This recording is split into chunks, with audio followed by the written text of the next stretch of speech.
Shalom, shalom. First and foremost, as always, want to give all the praise, honor, and glory to Yahweh, Bahashim, Yahweh Shai, Bahashim, Rakah HaKodash. Double honor to the apostles and elders of the great millstone that taught us this truth through the Holy Spirit. And as always, I want to give a special peace and blessings and salutations to the Lord's hopeful elect. All right, I'm the brother Zion, and Lord willing, this lesson is edifying to feed the sheep and the lambs of Yahweh, Bahashim, Yahweh Shai. And pretty much in this lesson, every year we go, we get into sifting season, and it always happens around the Passover. Sometimes you have these wayward doctrines coming out. You have brothers, doing particular things to get themselves removed or kicked out of the camps. You just have a bunch of madness going on. And when you think about it, it's really not madness. It's ultimately the ways of the Lord, because I said this the other day at camp. The Lord really doesn't want anyone eating at the Passover unworthily. Okay, so what he'll do is, if you are one of those brothers that's under fire, or you one of those brothers that's not doing what you're supposed to do, the Lord will give you warnings. Hold on one second, brothers. Salakia. So I don't wanna stop the video. But like I was saying, if you're one of those individuals that's under fire, the Lord will give you warnings and signs to let you know. Give me 1 second, brothers.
Salakia. That was a long time. Salakia. Like I was saying, the Lord will give you signs and wonders. If you're one of those brothers that's under fire, not necessarily a wonder, but he'll give you a warning. So the Lord is putting the spirit on, me and other brothers that's in the other camps, to buckle down. It's 2025, man, and ultimately, you want the condition of your camp to be, you want brothers to be under one accord. Now us in particular, when the year first started, I told brothers in the camp, I said, things are gonna buckle down. We're gonna get more serious. And lo and behold, Yahweh Bashim Yahweh Shai, he relieved one brother from among us. But that's how the spirit works. Okay, so this is Revelation chapter 3 and 16. It says, I'll start at 15. It says, I know thy works, that thou art neither cold nor hot, but would thou were cold or hot. So then, because thou art lukewarm and neither cold nor hot, I will spew thee out of my mouth. Because thou sayest, I am rich and increased with goods and have no need of nothing, and knowest that thou art wretched and miserable and poor and blind and naked. Okay, so the Lord ultimately, if you got demons on you, the Lord's gonna get rid of you. Okay, if you're not giving this thing the best of your ability, the Lord's gonna get rid of you. Okay, if you're not being a brother, the Lord's gonna get rid of you. All right, if you just being a dude that's showing up on Saturday, all you do is show up on Saturday. or whenever you have camp, the Lord's going to get rid of you. All right. This isn't a show up on Saturday. Oh, I just go to camp on Saturday. This ain't what this is about. This is a brotherhood, man. All right. You just don't get to show up on Saturdays and you make it into the kingdom. All right. What are you doing during the week? Yo, we've been stressing videos a lot. Great Millstone has always been a camp that stresses videos. And no, the truth ain't all about just doing videos. All right. But how do you do the work of the Lord? The majority of it is you go into the scriptures, you record, and you edify the body. A lot of you brothers are not doing that. Okay? And this has been a thing that the apostles and elders have stressed for years, going all the way back to when Apostle Tahar said 3 videos a week. And you still had dudes that wasn't doing their videos. You know? How the hell if you call yourself a teacher, all right, you supposed to have a YouTube page. Okay? Don't call yourself a teacher of the Holy Scriptures, but you ain't doing videos during the week. All right? And don't give the excuse of everybody has time. Okay? We all have time, man. You got to make the time for Yahweh Shem Yahweh Shai. I had to tell myself that I can't make excuses. You know? I gotta work. I gotta go to work. I'm one of those brothers. I got 6 kids. Okay. You know, I got a woman, right? But guess what? You still gotta make time for Yahweh Shem Yahweh Shai. There's no fucking excuses, man. All right. Absolutely zero excuses. And ultimately, what's gonna happen to you lukewarm dudes, you're gonna be sifted. You're gonna be removed. The Spirit is gonna remove you out the camp. Okay. First, it may start with a suspension. Then after that, if you don't get right, your ass gonna be removed. Okay? And it's not us that's saying these things. It's the Spirit. All right? It's the Spirit of the Lord that's, making us move this way, man. This is because the Lord is going to judge you according to your ways. All right? We're supposed to be watchmen, man. All right, we're supposed to be watching for the house of Israel. Ezekiel 33:1. Again, the word of the Lord came unto me, saying, Son of man, speak to the children of thy people, and say unto them, when I bring a sword upon the land, if the people of the land take a man of their coast and set him for their watchman, if he see if the sword come upon the land, he blow off the trumpet and warn the people. And that's what we're doing all through the week, blowing the trumpet, warning the people, letting Jake know. You just can't do that on Saturday. Or I'm gonna go to camp and I'm going warn the people, but then during the week I ain't gonna do shit. That's not a man of the Lord. Ultimately, you being a part-time prophet. Okay, that's not you being consistent. Okay, you don't do the work when you want to. You do the work when the Spirit moves you to do it, not when you want to do it. Okay, it says, then whosoever heareth the sound of the trumpet and taketh not warning, if the sword come and take him away, his blood shall be upon his own head. So if you hear the sound of the trumpet and take not warning, that's on you. But our job is to what? We got to blow the trumpet.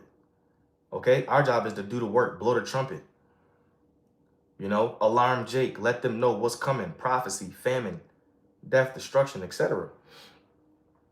He heard the sound of the trumpet and took not warning, his blood shall be upon him, but he that taketh warning shall deliver his soul. And if you not warning Jake, then what good are you? If you ain't warning Jake, what good are you to Yahweh Shem Yahweh Shai? That's what you should be asking yourself. If I'm not warning and being a watchman and being on fire and doing what I'm supposed to do, what good am I to the Lord?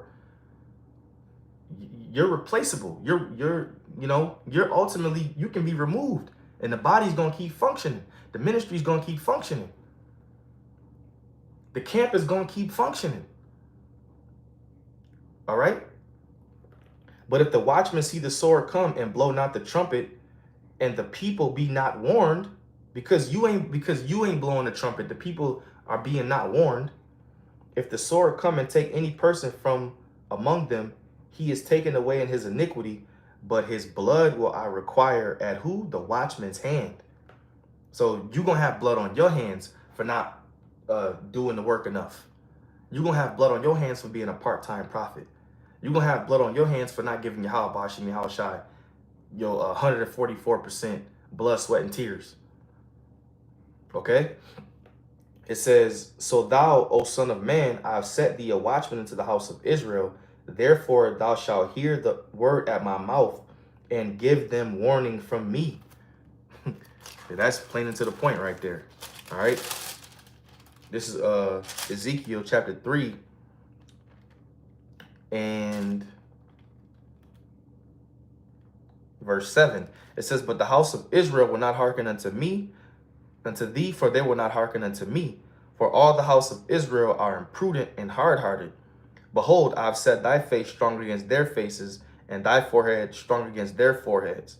As an adamant harder than flint have I made thy forehead. Fear them not, neither be dismayed at their looks, though they be a rebellious house. And ultimately, when we speaking, you know, we're trying to reach the elect, because 2/3 are already sealed for death. You know, 2/3 are sealed for death and destruction. And like I said, before I, put you brothers on hold, it always comes around Passover, man. Passover, things get tightened up. Brothers are under microscopes. Brothers are under, spiritual investigation, however you want to put it. But brothers getting kicked out, that's not us. That's the will of Yahweh Bashim Yahweh Shai. Amos 9:9, for lo, I will command and I will sift the house of Israel amongst all nations, like as corn is sifted in the sieve. Yet shall not the least grain of the earth fall upon the earth. All the sinners of my people shall die by the sword, which say the evil shall not overtake nor prevent us. In that day, when we read this at camp, will I raise up the tabernacle of David that is fallen and close the breaches thereof. Let's look up the word breaches real quick. All right. And I had to even have a talk with myself. I said, I have to be, and I don't mind sharing this with you brothers. I said, I have to be more of a stern camp leader, because I'm one of those brothers that's kind of laid back. If something needs to be said, I'll say it. Or if something needs to be addressed, I'll address it. But I have to be more stern to get shit done, to get things moving. And we're a small camp of only 4 brothers now, man. And we have the affiliate brothers in Buffalo, which those brothers, Lord willing, are going to be, joining the camp more, coming down more, But we're a small camp, so there's no reason why we shouldn't be running more tight, if you will. There's not a lot of brothers for us to monitor. So I had it, a talk in the spirit with myself. I said, every brother's going to be on one accord. The word breach is a violation of law, promise, agreement, or relationship. It can also refer to a broken, ruptured, or torn area. So that's beautiful. So Amos 9:9, where the tabernacle of David is being risen up and the breaches are being closed. Okay? And close up the breaches thereof, and I will raise up his ruins, and I will build it as in the days of old. They that may possess the remnant of Edom and of all the heathen which are called by thy name, saith the Lord. So the point is, the Lord is sifting the house of Israel, sifting season, man. All right? And hey, we all supposed to be speaking the same thing on one accord. Okay? The car is supposed to be running tight. The machine is supposed to be running tight. No excuses. No excuses. No excuses, no bucking up. No pouting, no bitching, no fussing. None of that, man. Just do what the fuck you gotta do, man. All right? 1 Corinthians 1:10. Now I beseech you, brethren, by the name of our Lord Hamashiach Yahweh Shai, that ye all speak the same thing, and that there be no divisions among you, but that ye be perfectly joined together in the same mind and the same judgment. Okay. Now we use this precept a lot to, go into, the camps, that there be no divisions among you. But that's even amongst ourselves. Okay. That's even amongst Great Millstone and GMS. No divisions are supposed to be among us. We're supposed to be joined together in the same mind and the same judgment. If a brother's lacking, okay, you try to pick him up, you talk to him, you speak to him, you uplift him. Okay, if you're trying to get everybody on the same page and you have talks, you know, you do what you're supposed to do as a brotherhood. But ultimately, if you've been in this truth for a certain amount of time, you're supposed to know what the hell is required of you, man. Okay? Because our elders and apostles give the examples.